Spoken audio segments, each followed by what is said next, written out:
Hi, this is the online video lecture for Chapter 11. So this chapter is all about the role that navigation plays in developing e-learning materials training. So it might be something that you don't really think about, that you just kind of let happen. But this chapter really talks about how providing information to the learner can really help them own it and really want to continue and get through and learn using the training. So navigation is the component that controls the learner's ability to size up an application, determine its value, and access its contents.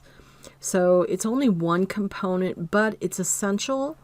And if you give it too little thought in the design, you're going to possibly make the learner have a fixed flow through the training, right? So this statement here, learners are sometimes so controlled by e-learning they feel victimized, right? All they can do is the next step or quit, right? And they don't know necessarily how much longer they have. They don't know how much they've already covered. They don't know their place in the training. They don't feel like if you don't put some thought into navigation, they don't have the ability to go back and review something, retry things. So navigation gets the learners to the interactions and resource materials needed, but because it overlays all the other components, developers can use navigation to allow learners to exercise control to get the most out of their time. And so there's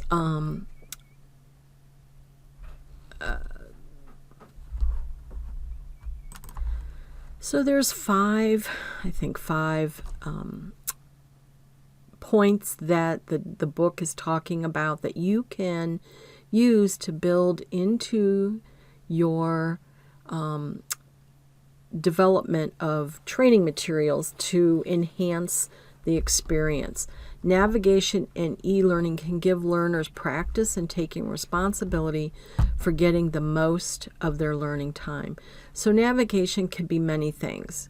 So the ability to preview and personally assess, and then there's a list of things here. What you can learn, what it's going to be like, why are we doing it, how valuable, how much time, how difficult. All of those things the user wants to know in order to judge whether or not they can do it at this time, if they need to, lots of decisions, right?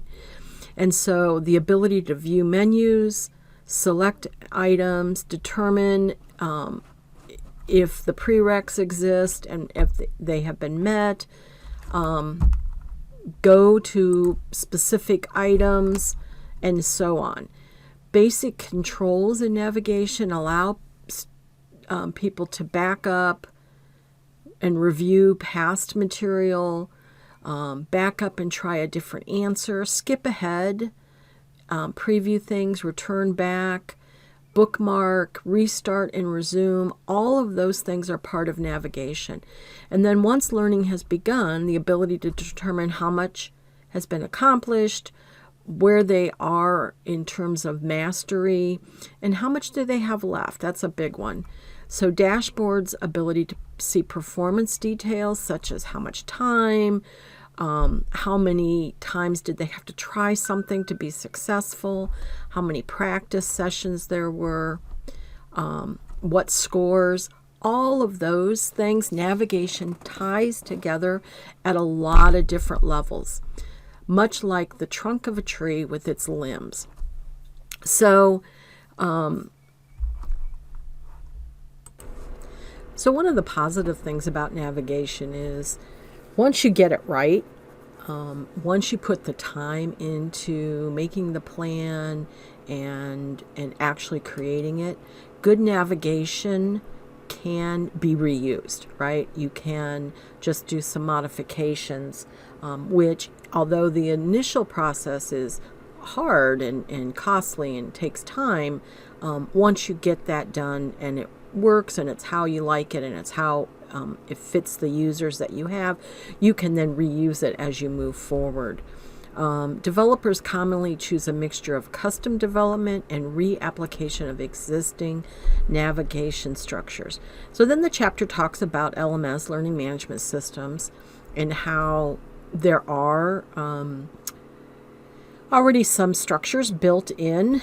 The primary concept of a learning management system: provide registration and courseware access, and collect, analyze, and report information, directing learners to the events that would be most beneficial, and providing feedback. So those are kind of built into an LMS. And so then he goes into what he deems is navigation imperatives.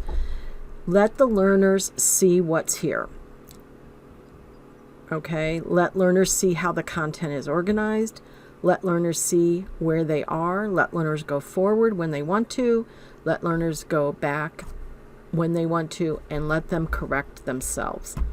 So he further expands on each of these imperatives. So we like to know how long something's going to take, to have the option of doing it now or later, and to decide what order we will do things. We like to know the purpose of our activities, right? So all of these things can be part of your navigation development. All right, so let's look. So he has quite a bit of examples here of different navigation. And I do want you to look through each of these and go through each of the imperatives. And let's go. I just want to go to, all of these are really good. So this is the summary at the end here. Let learners see what's here. So what he has for these examples is he has an example, and then he has how each of the imperatives are used in the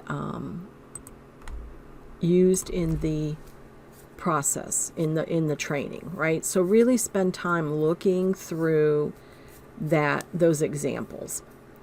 All right, so really I don't really have a whole lot to add other than to read through each of these and analyze how each of these imperatives are used within the training. All right. Thanks, guys.